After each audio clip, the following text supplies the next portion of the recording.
بسم الله الرحمن الرحيم. وكتبنا منا subscribing daga nan kuma sai ka danna alamar ƙararrawa sai kuma ka danna alamar like domin ci gaba da samun videos. ونستعينه ونستغفره شريك له وأشهد أن محمدا عبده ورسوله. أما بعد فإن أصدق الحديث كتاب الله وخير الهدي هدي محمد صلى الله عليه وآله وسلم وشر الأمور محدثاتها فإن كل محدثة بدعة وكل بدعة ضلالة وكل ضلالة في النار. bayan haka ‘yan uwa assalamu alaikum wa rahmatullahi wa barakatuh. Barkanmu da sake saduwa a wannan majalisi na tafsirin alkur'ani mai girma a yau asabar 16 ga watan ramadan hijirar annabi sallallahu alaihi wa sallama 1441 wanda kuma yake daidai da 9 ga watan 5 shekarar miladiya ta 2020. Wannan shine majalisunmu na hudu na tafsirin wannan suratul anbiya, wanda kuma a jiya mun tsaya akan aya ta 9 thumma sadaqnahumul wa'da fa anjaynahum. Bismillah. أعوذ بالله من الشيطان الرجيم. بسم الله الرحمن الرحيم. ثم صدقناهم الوعد فأنجيناهم ومن نشاء وأهلكنا المسرفين. لقد أنزلنا إليكم كتابا فيه ذكركم أفلا تعقلون. Allah subhanahu wa ta'ala ce thumma sadaqnahumul wa'da, sannan muka cika musu alkawarin tserar da su, fa anjaynahum sai muka tserar da su wa man nasha da wanda muka so tserarwa, wa ahlaknal musrifin muka kuma halakar da waɗanda suka ƙetare iyaka. Allah subhanahu wata'ala yana cewa ya gaskata wa manzanninsa alkawarin da ya yi musu da cewa zai halakar da makiyansu kafirai waɗanda suka ƙaryata su, inda Allah subhanahu wata'ala ya yi alkawari da cewa lanuhlikanna adh-dhalimin, lalle tabbat haƙiƙa za mu halakar da azzalimai.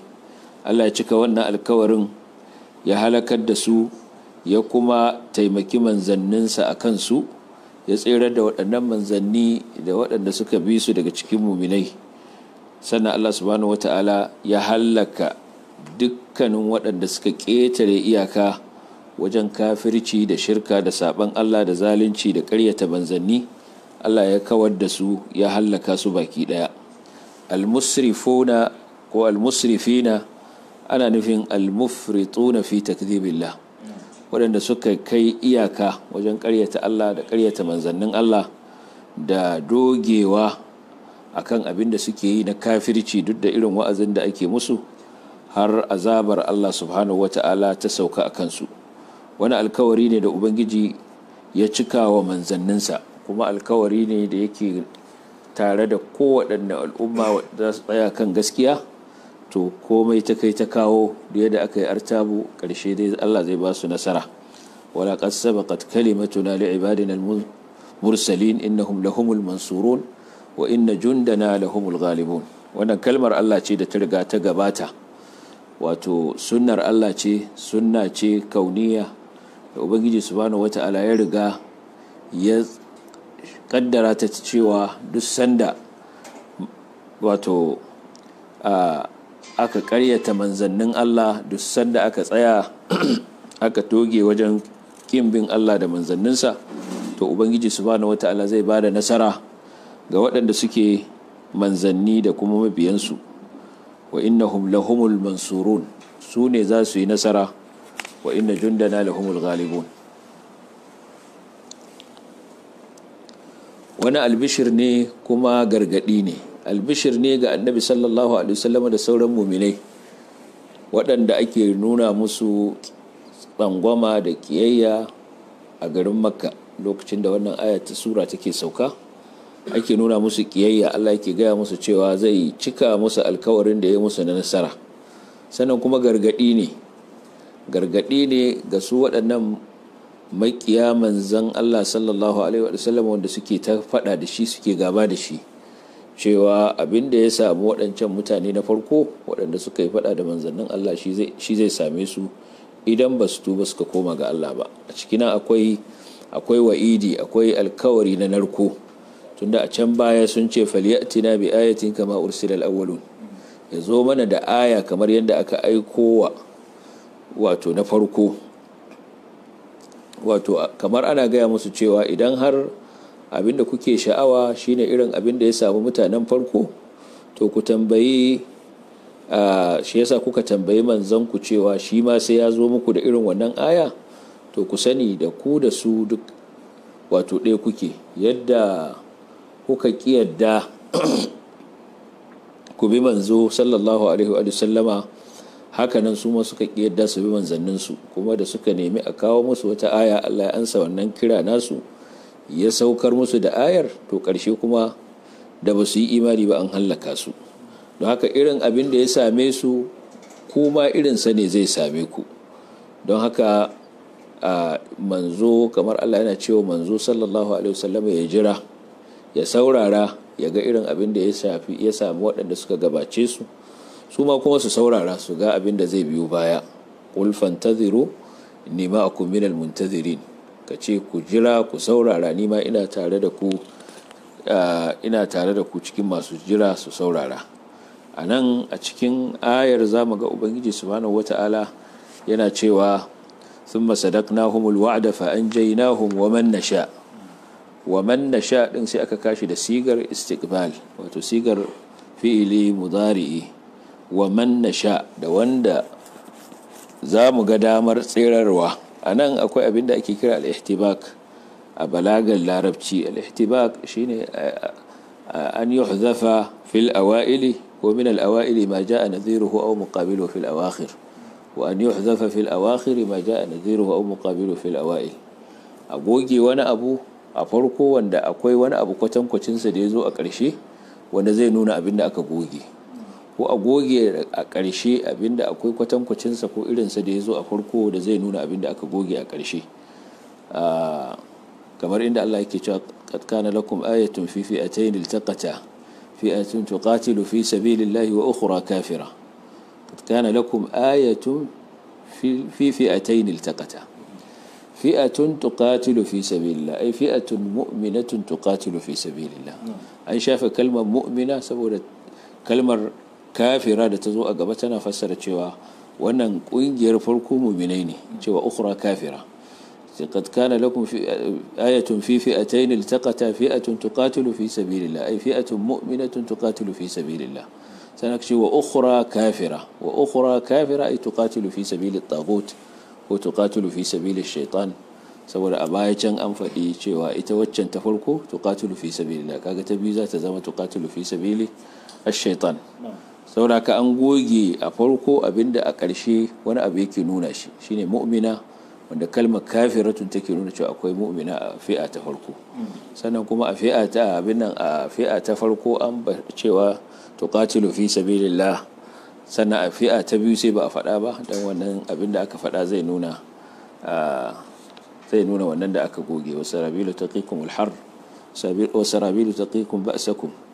Aga sarabilu taqikumul harra, idan akwai tufafin da suke kare mutum daga zafi, to lalle akwai waɗanda kuma su kare shi daga sanyi.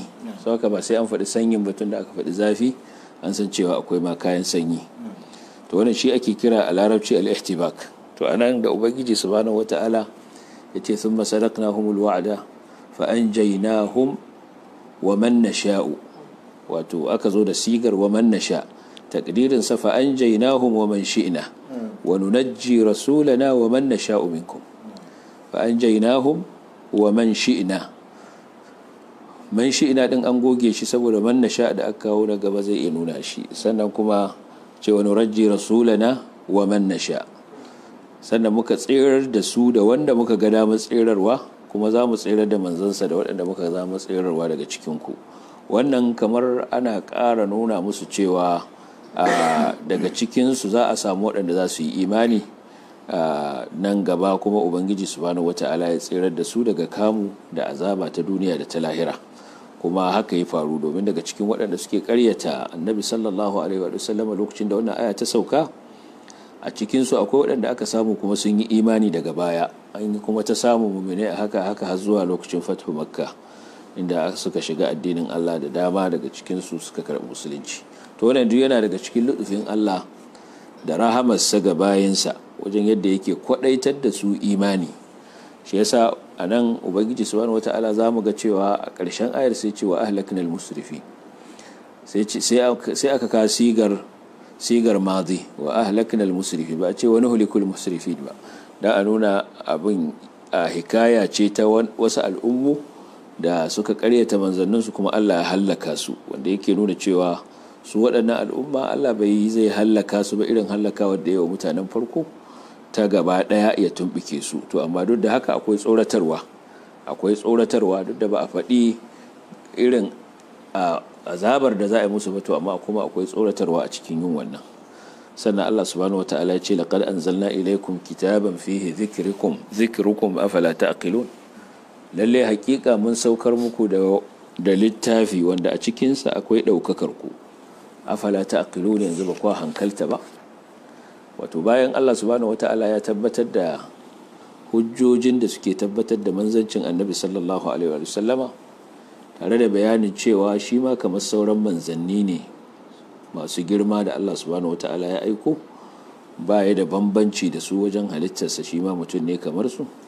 To sai kuma ubangiji subhanahu wata'ala a nan sai kuma yake tabbatar da falalar alkur'ani, ya kuma tabbatar da amfaninsa ga mutane. Bayan a farkon sura Allah subhanahu wata'ala ya ambaci yadda suke bijirewa alkur'ani, ma ya'tihim min dhikrin min rabbihim muhdathin illa istama'uhu wa hum yal'abun lahiyatan qulubuhum, cewa duk wani ambato ko kuma wani zikiri, wato alkur'ani da ya zo musu ko aya ta zo musu daga ubangijinsu sabuwa, za su saurare ta suna wasa, lahiyatan qulubuhum, zukatansu suna gafalallu. To anan sai ubangiji subhanahu wata'ala yake faɗa musu darajar shi wani alkur'ani da suke bujurewa, kuma kamar ansa ce ake sake ba su sabuwa ta waccan magana, falyatina bi ayatin kama ursila al-awwal, ya zo mana da wata aya da take tabbatar da manzancinsa kamar yadda aka aiko da manzannin farko. Anan kamar ana farkar da su cewa ga aya babba da ya zo muku da ita, wacce ba a taɓa samun wani manzo ya zo da irinta ba. Kuma anan ana nuna rashin hankalinsu har ila yau da rashin tunaninsu da toshewar basirarsu, ta yadda ga ayar da tafi kowace aya amma sun tafi suna neman wata aya daban. Shi yasa a ƙarshen ayar da ce afala ta'qilun, ba za ku hankalta ba.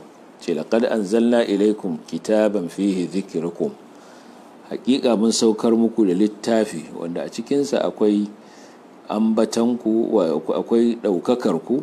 Dhikru anan da yawa daga cikin malaman tafsiri sun fassara shi da ashraf wal rifa wal makana, wato a cikin alkur'ani yana tattare da abin da yake da ɗaukakar ku ce, kuma matsayinku ne da darajar ku. Wannan fassara, wato fassara azzikir da ashraf, ta zo daga bakin Abdullahi dan Abbas kamar da Ibn Abi Hatim ya rawaito a tafsirinsa. Hakanan wasu daga cikin malaman tafsiri sun rinjayar da wannan fassara kamar Ibn Jarir al-Tabari tafsirinsa, kamar al-Qurtubi nashi tafsirin, da al-Baghawi cikin Ma'alimut Tanzil, da Shaukani a Fathul Qadir da sauransu, duk sun zaɓi wannan tafsiri cewa fihi dhikrukum, ana nufin fihi sharafukum, wato a cikin alkur'ani akwai ɗaukakar ku. Ubangiji subhanahu wata'ala ya saukar da alkur'ani wanda ya kunshi tunatarwa da faɗakarwa da jan hankali da karantarwa ga al'ummar larabawa da sauran al'ummu akan abin da yake wato gyara ne da kuma ɗaukaka a cikinsa. Akwai izzarsu, akwai abin alfaharinsu, akwai ɗaukakarsu, matuƙar dai za su wa'azantu da abin da yake cikinsa na labarai na gaskiya da Allah subhanahu wata'ala ya bayar, da duk abin da ya bayar a cikinsa za su yarda da shi, su ƙudurce shi a matsayin aƙida, sannan su yi aiki da abubuwan da ya ƙunsa na umarni da hani, to idan suka yi haka babu shakka darajarsu za ta ɗaukaka, al'amarinsu zai yi girmama, kamar yadda Allah subhanahu wata'ala ya ce wa innahu la dhikrun laka wa liqaumika wa sawfa tus'alun. Lalle shi alqur'ani la dhikrun laka, wato ɗaukaka ne gare ka, wa liqaumika da mutananka, wa sawfa tus'alun, kuma da sannu za a tambaye ku. Al-Biqai a cikin littafin sa Nazmud Durar fi tanasub al-ayi was-suwar yake cewa fihi dhikrukum tiwal ad-dahr bil khair in ata'tum. In kun bi Allah, to a cikin alkur'ani akwai ambatanku da alkhairi tsawon zamani, wato kowane lokaci in aka tashi batunku to za a faɗi alkhairi a kanku. Wa shar in asaitum, kuma a cikinsa akwai ambatanku da sharri matukar dai za ku saba musu tsawon zamani, wato tsawon lokaci. Wa bihi sharafukum ala sa'iril umam bi sharafi ma fihi min makarimil akhlaq. Sana a cikin alkur'ani akwai girman ku da ɗaukakar ku akan sauran al'ummu saboda abin da ya kunsa na kyawawan ɗabi'u allati kuntum tatafakharuna biha, ɗabi'un da kuke yin alfahari da su. Wa bi sharafi nabiyikum, da kuma ɗaukakar da annabinku ya samu. Allah subhanahu wata'ala ya masa wannan zaɓi da babu zaɓin da ya kai shi, ya ba shi wannan matsayi da babu matsayin da ya kai shi, ya ba shi wannan alkur'ani da babu ayar da ta kai shi, wanda kuma ku a maimakon wannan abin ya zama muku abin alfahari, sai ya zama abin da kuke suka, kuna ta cece ku ce a kansa. To a nan akwai tabbatar da cewa alkur'ani gaskiya ne, sannan kuma abin da ya kunsa abubuwa ne masu amfani, wanda su waɗannan da ake karanta musu suna bijirewa, suka kasa ganewa, idan su ya makance suka kasa ganewa, kamar da Allah ce ma ya'tihim min dhikrin min rabbihim muhdathin illa sama'uhu wa hum yal'abun lahiyatan qulubuhum, kamar da farkon surar ta bayyana. Dan a faɗakar da su kuma a zaburar da su, a farkar da su daga wannan dimuwa da suke ciki, aka yi amfani da adawat na ƙarfafa magana wajen kawo wannan jumla musta'nafa, ta zama jumla ce sabuwa, ba a yi adafinta ma akan kowace jumla ba. laqad anzalna ilaykum, ba a ce wa laqad anzalna ilaykum ba, dan ta zama jumla ce mai cin gashin kanta, don ta zanto jumla ce wacce za ta jawo hankalin su fahimci wani abu babba da ta kunsa. Shi yasa bata zo ma ma'tufa akan kowace jumla ba, duk da cewa ta fuskar ma'ana tana da alaka da duk ayoyin da suka gabata, domin da ayoyin da suka gabata suna magana akan bijirewa alkur'ani da bijirewa annabi sallallahu alaihi wasallam da kafirai suke ta yi, tare da ayar da ya zo musu da ita suna neman wata aya daban. To wani aya ta zo don ta tabbatar da cewa ga ayar da tafi kowace aya da suke bukata su sani, ga ta zo musu. To amma kuma duk da haka sai ba a adafinta ba akan ayoyin da suke baya, sai ta zo jumla musta'nafa, wato sabuwa wacce ba kamar ba ta da alaka da sauran. Ce laqad anzalna ilaykum, sannan ta fara da lamu tahqiq ko lamul qasam da harfu tahqiq, shine la, sannan kuma ga qad. Sannan aka ce anzalna ilaikum, kai ka ce su aka saukarwa, kamar yadda aka saukarwa annabi sallallahu alaihi wasallam, su ma haka mala'ika zo musu wahayin kai tsaye ba tare da wasiɗar annabi sallallahu alaihi wasallam. Aka nuna saukarwar ma kamar wato su aka yi wa ita. laqad anzalna ilaikum kitaban fihi dhikrukum, don dai a nuna musu cewa wannan saukarwar an yi ne domin su, kuma an yi ne domin kiransu zuwa ga abin da wannan alkur'ani ya kunsa na amfanin nuka da maslahohi masu yawa. Shi yasa sai ta zo da wannan siga ta ilaikum, kai tsaye zuwa gare su. Sannan za mu ga kitaban an kawo shi na kira da ana nufin alkur'ani, wanda sun san shi littafi ne da aka saukar, kamar da a farkon suratul baqara Allah ce zalikal kitabu la raiba fi, sai zo da ismul ishara, sannan kuma ga alkitab din yazo da ta'rif. Amma anan sai zo na kira dan ayi nuni zuwa ga wasu abubuwa manya guda biyu. Na farko dai su fahimci cewa wannan littafi yana da girman sha'ani, domin littafi ne na shari'a, kamar da Allah ce hudan lil muttaqin inna hadha alqur'ana yahdi lillati hiya aqwam. saboda littafi ne na shari'a, sannan kuma littafi ne wanda yake aya ce mu'jiza ce ga annabi sallallahu alaihi wa sallama, wadda babu wanda iya kawo kamarta, duk da kalubale da aka yi ta yi da kiraye-kiraye kan cewa duk wanda yake da iko ya kawo wani abu kwatankwacin ta ya kawo, ba a samu hakan ba. Saboda haka sai aka kawo shi da wannan siga. Sannan aka ce zikrukum, qad anzalna kitaban fihi zikrukum, aka yi idafar zikr ba gare su, wato idafatul almasdar ila maf'ulihi. Zikrukum ay tadhkirukum wa sharafukum, yanzu ne cewa wannan abu yana kunshe da ambatanku da daukakarku da girmanku, kamar yadda Allah subhanahu wataala ce wa rafa'na laka dhikrak, muka ɗaukaka maka ambatanka, wato ɗaukakakka. Don a nuna musu cewa wani alƙur'ani wani abu ne da Ubangiji subhanahu wata'ala ya zaɓe su da shi a cikin sauran al'ummu da Allah subhanahu wata'ala a bayan ƙasa. Su ya zaɓa ya saukar da wani alƙur'ani kai tsaye zuwa gare su, wanda yake kunshe da matukar abin da yake salaha, wato maslaha da gyara a rayuwarsu. Sannan ya saukar da su da harshensu bilisanin arabiyyin mubin, da harshensu na larabci wanda suke magana. Sannan kuma ya saukar da shi akan wani mutum ɗaya daga cikinsu, ba wani bare ba, ba wani bako daga wani gari ba, a'a, ɗaya daga cikinsu wanda sun san shi, sun san asalinsa, sun san komai nashi. Kama arsalna fikum rasulan minkum, ce kamar yadda muka aiko muku da manzo daga cikinku. Saboda duk wannan yana kunshi cikin jingina zikrukum din da aka yi zuwa gare su, don a nuna musu cewa wani abu ne wanda ya kamata ya zamo abin alfahari gare ku, ba abin jayayya ba. Ya kamata ku zanto ku kafi kowa fahimtarsa.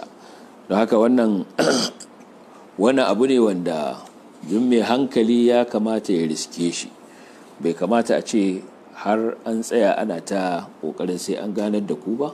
Ya kamata ku riski haka da tunaninku da hankalinku, tunda abin nan da aka saukar na alkur'ani da yaranku ne, da harshenku ne, mai karanta muku shi daga cikinku yake, ba daga wani guri daban ba. To amma duk da haka kun kasa ganewa, ina hankalinku ya tafi. Shi yasa Allah ce afala ta'qilun, yanzu ba ku hankalta ba, ba za ku gane cewa darajar ku da daukakar ku da shiriyar ku da gyaran ku da ci gaban ku yana cikin wani alkur'ani ba, ku yi imani da shi, ku tsaya ku yi tintintini akan ma'anoninsa, kuma ku yi aiki da abin da yake cikinsa. Afala ta'qilun, wannan inkarun ne tawbihi, wato tsawatar da su ake yi da wannan jumla, cewa yanzu ba ku hankalta ba. Sannan kuma akwai zaburarwa har ila yau a ciki akan cewa su yi tunani game da al'amarin alkur'ani da abubuwan da yake cikinsa na fannonin wa'azi iri-iri, da tsoratarwa, da jan kunne, da kwadaitarwa, da labarurruka iri-iri waɗanda suka faru a baya da waɗanda za su zo nan gaba. Saboda haka afala ta'qilun, ana akwai inkari ga yadda suka watsar da hankalinsu. Kuma ga duka fassarorin guda biyu da aka yi wa ayar, na wato aka yi wa kalmar zikrukum cewa ko dai sharafukum ko tadhkirukum, cewa a cikin alkur'ani akwai ɗaukakar ku, ko kuma akwai faɗakar da ku da jawo muku da wa'azi gare ku. Duka ma'anonin guda biyu suna da alaƙa kai tsaye da wannan wato zargi ko kuma wannan tsawatarwa da Allah ya na cewa afala ta'qilun. Domin wanda aka ce ga wani abu na shiriya ya zo masa amma kuma bai shiryu ba, wannan bai sa ya shiryu ba, babu shakka wannan za a yi tunanin ina hankalinsa ya tafi. Anya hankalinsa yana tare da shi? Haka nan mutumin da abin da zai zanto ɗaukaka gare shi ya zo masa, abin da zai ƙara ɗaukaka mishi ambatansa da sha'aninsa ya zo masa, amma kuma ya watsi da shi, bai ba shi muhimmanci ba, to babu shakka wannan ma akwai su'u taqdir tare da shi. Bai tsaya ya kalli abin yadda ya dace ba, shi ma kaga ya cancanci a zarge shi, a tsawatar masa da afala ta'qilun. Kuma har ila yau ana akwai ƙoƙarin gamsar da su cewa alkur'ani ya fi dukkan ayoyin da suke tambayar a kawo musu irinta. Duk wani abin da suke so a kawo musu na ainihin aya da take tabbatar da gaskiyar annabi sallallahu alaihi wasallama, to abin da yake cikin alkur'ani ya kunshi wannan fiye da abin da masu ke nema. Shi yasa aka zo da jumlar da alqasam da kuma harfu tahqiq kamar yadda Allah ya ce awalam yakfihim anna anzalna alayka alkitaba yutla alaihim inna fi dhalika la rahmatan wa dhikra liqaumin yu'minun. Awalam yakfihim, yanzu ashe bai ishe su ba anna anzalna alayka alkitab, cewa lalle mu mun saukar maka da littafi yutla alaihim wanda ake karanta musu shine alqur'ani. Wannan ba zai ishe su ba. Akwai abin mamaki a ce suna neman wani abu bayan wani alqur'anin da Allah ya aiko musu, suna neman wani abin da shi zai zama hujja akan gaskiyarka, tare da wani alqur'ani gashi ana karanta musu shi, suna jin abin da ya kunsa wani abu ne da ya fi karfin gaban mutum ya kawo wani abu kwatankwacinsa. To don haka kalmar afala ta'qilun ta dace da matsayin da suka samu kansu a ciki, kuma take nuna wautarsu da toshewar basirarsu. Sun kasa gane abin da zai amfane su da abin da zai cutar da su. Ya ba za su yarda su yi aiki da abin da yake cikin alkur'ani ba, duk da yana dauke da abin da zai iya ɗaukaka darajarsu a duniya da lahira. Da suna da hankali tabbas, to da kuwa sun kowa riko da wani alkur'ani da rungumarsa kafin kowa ma ya rungume shi. To amma tun da har suka suka kama bin wasu hanyoyi daban na fada da abin da alkur'ani ya zo da shi, na suka ga annabi sallallahu alaihi wasallama da kiransa da sunaye iri-iri, wannan yake nuna cewa babu shakka hankalinsu ya rabu da jikinsu, kuma ba sa aiki da hankalin da Allah subhanahu wata'ala ya ba su. Wato misdaƙin wannan aya shine abin da ya faru ga muminai waɗanda suka yi imani da annabi sallallahu alaihi wasallama, wanda suka wa'azantu da abin da alkur'ani ya zo da shi, sahabban annabi sallallahu alaihi wasallama da waɗanda suka biyo bayansu, wanda suka samu ɗaukaka, suka samu daraja, kuma suka yi suna, darajar da yawa daga cikin sarakunansu ba su same ta ba lokacin jahiliya, amma ga shi ɗaiɗaikunsu sun same ta. Babu shakka wannan abu ne sananne ga duk wanda ya karanci tarihin musulunci, ya san da irin wannan, ya san irin darajar da suka samu ta hanyar alkur'ani, ta hanyar riko da shi da aiki da shi, da shiryuwa da shiryarsa, da tsarkaka da tsarkin da yake cikinsa, wanda kuma ya kauce masa ya samu kaskanci da tozarta, ya kuma kasa samun rabo na duniya da lahira. Mu'jiza alkur'ani babu shakka mu'jiza ce wacce take buɗaɗɗiya ce, tunda bata takaita akan wata al'umma banda wata al'umma ba, bata takaita akan al'ummar da suka ganta ba. Wato ba daidai take da sauran alkhawariqul maddiya ba, abubuwa da ake gani baro-baro wanda aka ba wa annabawan da suka gabata, kamar sanda annabi Musa alaihi salam da hannunsa, kamar mu'jizar naqatu salih da mu'jizar annabi Isa alaihi salam, waɗanda wani abu ne wanda ya takaita akan mutanen da suka rayu tare da shi, suka ga sanda abin ya faru, su ne suka ga ayoyin, su suka ga abubuwan mamakin da suka gani. Amma duk wanda za su zo baya sai dai su ji labarinsa. Sabanin mu'jiza alqur'ani, ita mu'jiza ce maftuha mustamirra, tana nan baqa'id dar, ba za ta yanke ba, kuma bata kaita akan waɗancan mutane kadai ba. Har gobe gashi alqur'anin ake karantawa, kuma abin da yake kunsa da shi har yanzu yana nan ciki.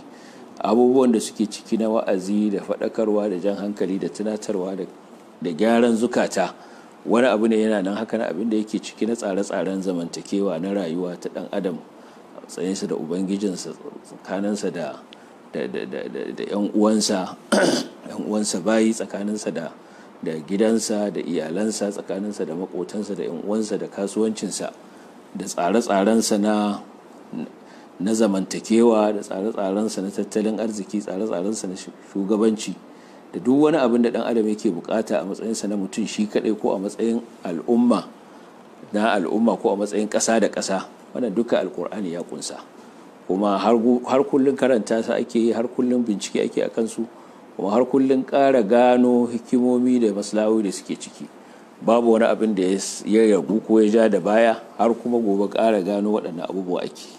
Wannan in ka ɗauke batun abin da ya kunsa na kyan zubi da kyan fasaha da kyan tsari da irin balagar da take cikinsa, wanda babu wani harshe da ya iya kaiwa ga haka.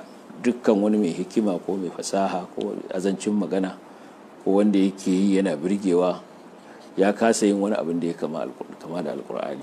Wannan kadai ya isa ya nuna cewa alkur'ani ne wanda mu'jiza ce wacce take maftuha, mu'jiza ce buɗaɗɗiya, wanda kuma ba a taɓa samun irinta ba. Wani alƙur'ani da shi larabawan farko suka samu ɗaukaka lokacin da suka ɗauki saƙon da yake cikinsa suka shiga gabashin duniya da yammacin duniya. A gabanin alƙur'ani ba su da wani daraja, ba su da wani ambato, ba su da wani matsayi da ake faɗarsu, ba su da ma wani abin da za su iya ƙaddamarwa da ɗan adam a matsayin ga wani abu da zai ƙara wa ɗan adam ci gaba, ga wani abu da in sun zo da shi za a san su kuma za su yi suna da shi. Ba su da shi. Larabawa a rayuwarsu kafin zuwan musulunci banda yaƙe-yaƙe da faɗace-faɗace babu wani abin da ya yi suna ya yi yawa a cikinsu. Ɗan abu ƙanƙani yana iya haifar da yaƙi da za a ci shekaru masu yawa ana yi kuma ba wani abin kirki ba. Harbul basus, irin harbul dahis wal gabra, harbul fijar, duk kowane yaƙe-yaƙen nan in ka ji sai ka ci cewa abu ne wanda bai takara karya ba, amma kuma ya zama abin faɗa a kai ta yi babu kakkauta. Kamar harbul basus wanda ya zanto tsakanin banu taglib da banu bakr. Taglib da bakr a abna'u amam ne, 'ya'yan baffanni ne. To amma saboda wata mata da kira basus an kashe mata wata abin nan dinta a taguwarta, raƙumarta, wani da ake kira Kulayb ibn Rabi'a daga kabilar Bani Taglib ya kashe mata. Ita daga kabilar Bani Bakr, wato kamar 'ya'yan baffanni ne, kuma 'ya'yan baffanni ne. Sai ya kashe mata taguwarta. Da ya kashe mata taguwarta, shi kuma sai dan uwanta Jassas ibn Murrah al-Bakri sai ya kashe shi saboda ya kashe wa 'yar uwarsa taguwarta. Shi kuma dan uwansa al-Muhalhal ibn Rabi'a shi kuma yace sai ya dau fansar kashe masa dan uwa da aka yi Kulayb. To a dalilin wannan fa kabilun kusan sai da suka karar da kansu. Shekara 40 suka yi suna yaƙi ba kakkautawa. Waɗannan suka yi waɗannan hare-hare, su kashe mata da yara da tsofaffi da marasa lafiya, su ma waɗannan suka yi ramuwar gayya. Haka aka yi ta yi shekara 40, saboda asali in ka koma kuma sai ka samu wai an kashe wata raƙuma. To wannan ita ce rayuwarsu. Harbu dahis da al-ghabra.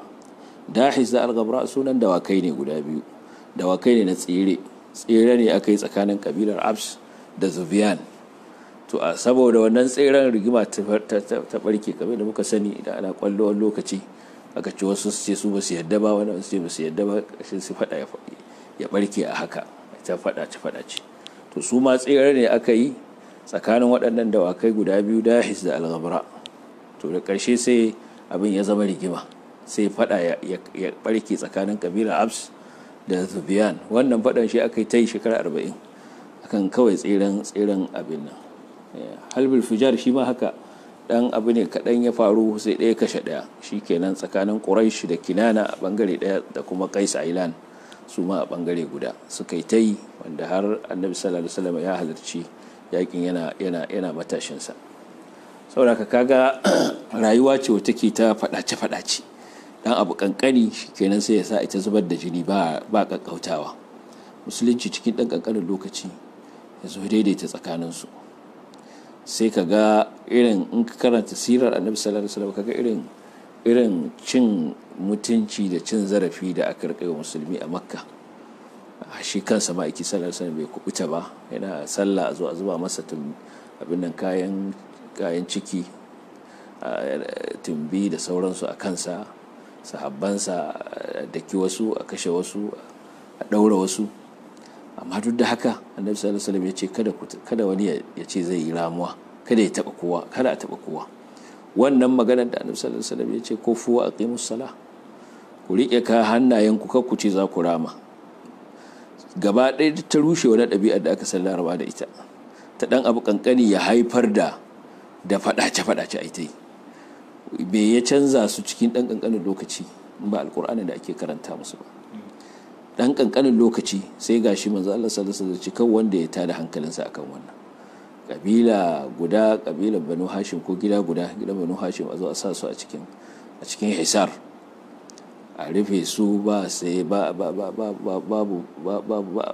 za a sayar musu, ba za a saya daga wajen su ba za a taimaka musu da komai ba tsawon shekara guda.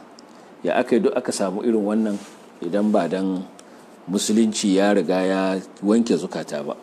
Cikin ɗan ƙanƙanin lokaci aka samu canji. Saboda ka larabawa idan ka koma tarihin su za ka samu cewa al'umma ce wace ba ta da wani abin da take tinƙaho da shi a wancan lokaci da za ta yi alfahari da shi sama da abin da yake na balaga da fasaha da huɗuba da iya zance.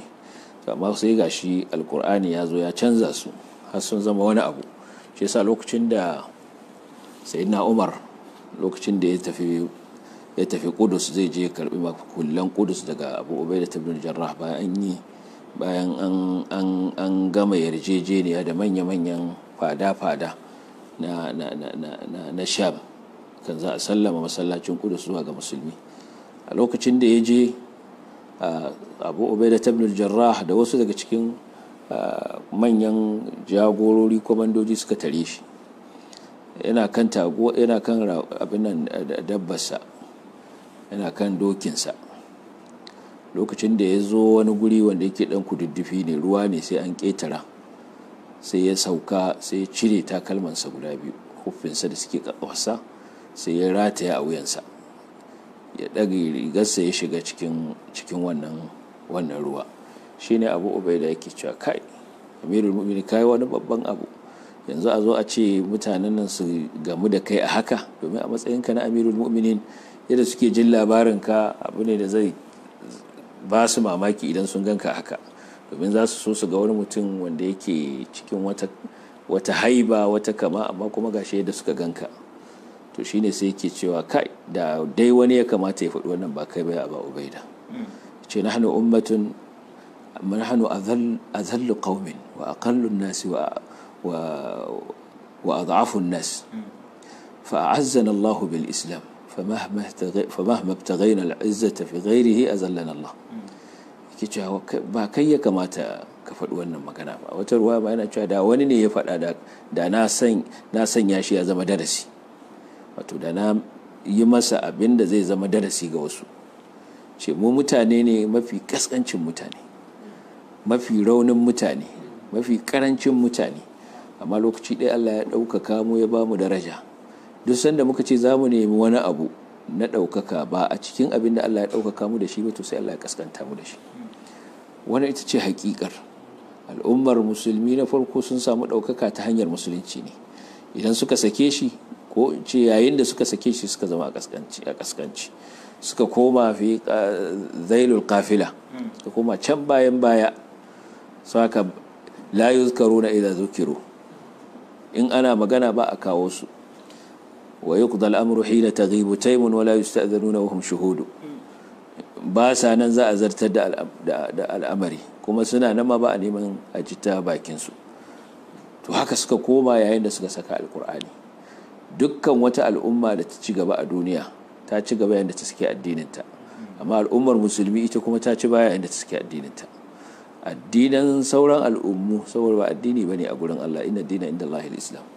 Addinai ne da za su ciyar da dan adam baya, za su wahalar da dan adam, su bautar da dan adam. So haka sakin su shi zai sa su samu ɗaukaka, amma shi musulunci sunnar Allah, sakin sa shi zai sa a samu kaskanci. Saboda haka idan sauran al'ummu, mutanen Japan sun yi watsi da addinin su, sun samu wani ci gaban duniya, mutanen Turai wanda suka yi wa addinin su bore, suka fatattaki malaman coci, suka samu wani ɗaukaka ta duniya, to su kuma musulmi akasi, yayin da su kuma suka watsi da addinin su kuma sai suka kaskanta. Saboda haka kowace al'umma tana iya watsar da addinin ta samu ɗaukaka, amma banda musulunci. Wannan kuma sunnar Allah ce shar'iyya, sunnar Allah ce shar'iyya. Ya alkawarin zai ɗaukaka wannan al'umma, ya alkawarin zai bata ci gaba, zai bata nasara, zai amma da sharaɗin ta tsaya akan imaninta. Walau anna ahlal qura amanu wattaqaw la fatahna alaihim barakatin minas sama'i wal ard walakin kadzabu fa akhadnahum bima kanu yaksibun. Saboda ka ɗaukakar ta shine rike wani alqur'ani da aiki da shi. Sakin sa kuma shine zai jawo mata kaskancin da ba ta taɓa ganin irinsa ba, sai kuma sa koma ga alqur'ani.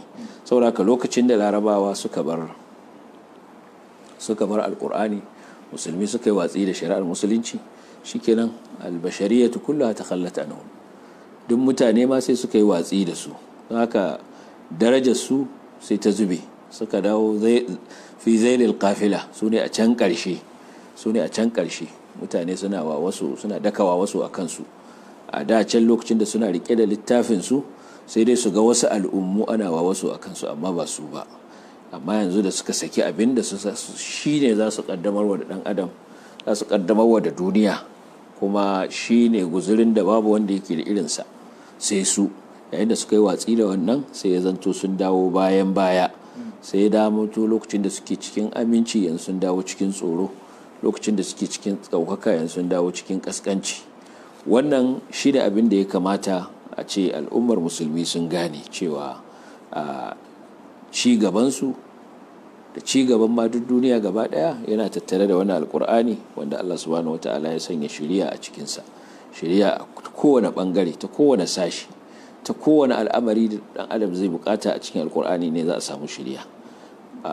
Larabawa ba za su ci gaba da jinsinsu na larabci ba don suna ba larabawa kawai, wanda ba zai ɗaukaka su zama wani abu ba.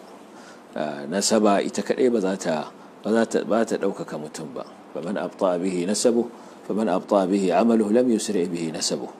Nabi ce duk wanda aikinsa ya dakirar da shi ya koma baya to nasabarsa ba ta ɗaukaka shi ba, don kawai yana jinsin balarabe da haka zai tankaho da cewa shi balarabe ne, ko yana jinsin kaza ya tankaho da wannan jinsi kadai, ba aiki zai yi ba to wannan ba zai ɗaukaka shi ba. saboda haka dole ne in suna so su dawo da kansu, wato al'umma tana so ta dawo da kanta matsayinta, to dole ta dawo ta rike alkur'ani da abin da ya kunsa na shirya.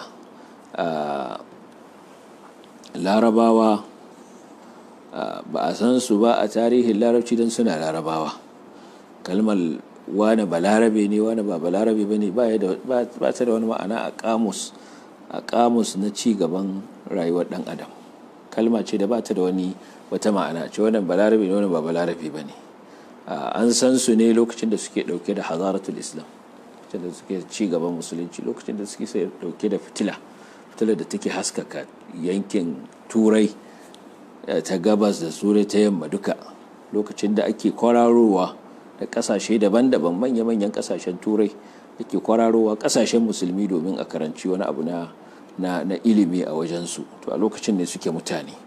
Wannan shine abin da a lokacin da alkur'ani yake sauka ɗanyensa kafirai suke rigima da shi, suna ƙoƙarin fito da annabi sallallahu alaihi wasallama. shi ne abin da Allah yake gaya musu cewa laqad anzalna ilaykum kitaban fihi dhikrukum afala taqilun. Hakika mun saukar muku da littafi wanda a cikin shi akwai ɗaukaka ku, ashe ba za ku hankalta ba? In ka duba ɗaiɗaikun larabawa waɗanda suka yi suna har gobe ana faɗa sunayensu, sahabban annabi sallallahu alaihi wasallam, sai ka koma tarihinsu a jahiliya kaga su wane ne, a yaya suke. Sayyidina Umar wane ne shi a jahiliya kafin zuwan musulunci? Wane ne shi? Kiwo yake fita da dabbobin mahaifinsa Khattab, in ya dawo ma ya yi ta wahalar da shi akan wannan, ya dake shi akan harkar kiwon raƙumansa. Ba wani mutum ne wanda yake da wani matsayi da wani makana da cika ido a cikin Larabawa ba shi da wannan. Sukan aike shi da jakadanci zuwa ga wasu ƙabilu, amma ba wani wanda ya tsoro ba a lokacin jahiliya. Amma ka duba lokacin da ya musulunta sai gashi gaba ɗaya ya ja hankalin duniya gaba ɗaya bi abqariyatihi wa isabiyatihi wa lam ara abqariyan yafri fariyahu, kamar da annabi sallallahu alaihi wasallam ya ce. Sai gashi a cikin ɗan ƙanƙanin lokaci ya ragargaza daular Kisra da daular Kaisar, ya haɗa duka kayan sarautar su gaba ɗaya sun koma ya kafa daula ta musulunci guda ɗaya. Wancan mutum wanda ake ganin shi ba wani abu ba komai ba, ya zo ya haɗa daular manya-manyan dauloli, ya tashi daular musulunci a Iraq da Sham a lokacinsa. Sai gashi ya zo da kyakkyawan tsari da kyakkyawan hanyar gudanarwa wanda ba a santa a wajensu ba, baya ga abin da ya yi fice a kansa na takawa da tsoron Allah da adalci, wanda har gobe ake misali a kansa. Mai fito da Umar ibn al-Khattab wanda yake a jahiliya wani mutum mai kiwon dabbobi, ya zama Umar ibn al-Khattab al-Abqari al-Adil, wanda duniya take misali da adalcinsa da iya gudanarwarsa. Ba komai bane ya fito da shi sai alkur'ani. Khalid ibn al-Walid kafin ya shiga musulunci ya taso matashi ne daga cikin samarin Qurayshawa waɗanda suke da jarumta, ana amfani da su wajen yaƙe-yaƙen ƙabilanci. shugabannin ƙabilu suna amfani da su wajen kai farmaki da ƙabilanci da sauransu. Ya samu karbuwa a wajensu, sai ga shi cikin ɗan ƙanƙanin lokaci bayan musulunta sai ya zama saifu min suyufillah, takobi daga cikin takubban Allah yana walƙiya, ya zanto babu wani abin da yake tsaya a gabansa face ya bi ta kansa, ya zanto kasa'iqa ala rum, yayi kace-kace da Romawa a Sham, ya bar tarihin da har gobe ake ambatansa, kuma babu wanda ya isa bice wannan tarihi. Shine Khalid ibn al-Walid, saurayi a cikin samarin Qurayshawa wanda ba wani abin a zo a gani ba, musulunci ya mai da shi ya zama wani abu. Abu Ubaida ibn al-Jarrah, abinda aka san shi da shi mutumin kirki ne, marar son rikici, mai saukin kai, mai saukin hali, sai gashi a musulunci ya zama babba daga cikin kuwat, wanda ya jagoranci runduna ta musulmi har ya zanto ya girgiza rundunar Herakl Asham, ya karya kadararsa har ya zanto Baitul Maqdis ana maganarsa a lokacin khalifancin Sayyidina Umar, ya zo ya karbe shekara ta 15. Wannan Abu Ubaida ibn Jarrah, wanda kafin zuwa musulunci an dai san shi mutum ne mai amana, mutum ne mai saukin kai, mutum ne marasa rigima. Amr ibn al-As, wanda yana daga cikin uqala'i Quraysh, mutane masu hankali da zurfin tunani a cikin Qurayshawa, tuna lokacin yana jahiliyarsa kafin musuluntarsa, shi fa ne da wanda aka tura su zuwa Habasha akan cewa su je su dawo da musulmin da suka yi hijira zuwa Habasha. Suka je, amma da ƙarshe suka dawo ba tare da sun ci nasara ba, duk da wannan hankalin da tunanin da wayen da ake gaina da shi.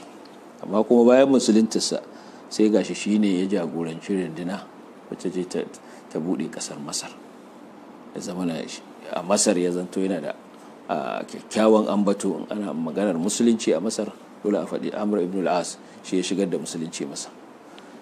To haka za ka bi ɗaiɗaikunsu, kowanne za ka samu. Sa'ad ibn Abi Waqqas, in ka karanta tarihin Laraba ba za ka je ambatan Sa'ad ibn Abi Waqqas ba kwata-kwata, amma sai ga shi bayan musuluntarsa ya zama babban jagora ne, komanda ne, wanda ba za a yi maganar Fathul Mada'in face sunansa ya zo. Duk sanda za a yi maganar Fathul Iraq da Fathul Iran, wato shigar da musulunci Iraq da Iran da karya daular Kisra, to dole sunan Sa'ad ibn Abi Waqqas zai zo, wanda aka bayan haka a jahiliya ba a san shi ya jagoranci wani rindina ba, ko ya zama wani komanda a cikin wata bataliya, ba taɓa jin wannan ba. Amma musulunci yana zuwa ya bashi wannan daraja, ya bashi wannan ɗaukaka. Zaid ibn Haritha bawa ne, aka zo da shi Makka, aka sayar da shi, Annabi sallallahu alaihi wasallam ya saye shi, ya yanta shi, ya mai da shi kamar ɗansa, ya karɓi musulunci, ya zan cikin musulmai na farko, ya samu wannan karantarwa ta alkur'ani, sai gashi cikin ɗan lokaci ya samu ɗaukaka da daraja da zai jagoranci runduna zuwa ga Mu'ta, yaƙi da Rumawa, rundunar da a cikinta akwai irin su Ja'far ibn Abi Talib, akwai irin su Abdullah ibn Rawaha, akwai irin su Khalid ibn Walid, bawa wanda ake kawo shi ana sayar da shi a cikin kasuwa, sai gashi shine babban komanda na yaƙi, wanda kuma ya jagoranci ta runduna wadda a cikinta da manya-manyan abin nan. Ɗansa shi ma Usama ibn Zaid, shi ma haka ya zo, shi ma ya jagoranci wata babbar runduna wanda a cikinta akwai manya-manyan sahabbai irin su Umar ibn al-Khattab. Duk menene ya ɗaukaka waɗannan? Babu abin da ya ɗaukaka su sai wani alkur'ani, wanda shi ne silar shigar su musulunci, shi ne shirar samun wannan tarbiyya da suka yi. Hakanan za ka yi ta karanta sunaye waɗanda ba za su ƙare list ne mai yawa. Abu Zar al-Ghifari, wane ne Abu Zar? Al-Miqdad ibn Amr ko ibn al-Aswad, Abu Darda, Ammar ibn Yasir, Mu'adh ibn Jabal, Ubay ibn Ka'ab, silsilatun tatul. Haka yi ta ambatansu, wanda musulunci ya zo lullube su da wannan karantarwa a cikin ɗan ƙanƙanin lokaci, suka zama abin da suka zama, suka dawo daga cikinsu wasu suka zama manya-manyan malamai waɗanda ake karɓar ilimi a gurinsu, ilimin alkur'ani, ilimin fiqh, ilimin shari'a da sauransu. Duk ba komai bane ya fito da su suka zama waɗannan waɗannan shakhsiyya sai alkur'ani. Saboda haka babu shakka duk wanda ya yi tunani ya ga yadda al'ummar farko ta samu ɗaukaka da alkur'ani zai yi tunani ya jiga cewa to ya aka yi al'umma ta baya ta zo ta yi watsi da alkur'ani bayan kuma shi ya ɗaukaka ta. lalle faɗar ubangiji laqad anzalna ilaykum kitaban fihi dhikrukum afala taqilun magana ce wacce suke koyi jan hankali kwarai da gaske a cikin ta. Allah subhanahu wataala ya samu dace, abinda muka faɗa na daidai Allah ya ba mu lada, na kuskure ubangiji ya yafe mana. Wa sallallahu wa sallama ala nabiyyina Muhammadin wa ala alihi wa sahbihi ajma'in. Assalamu alaikum wa rahmatullahi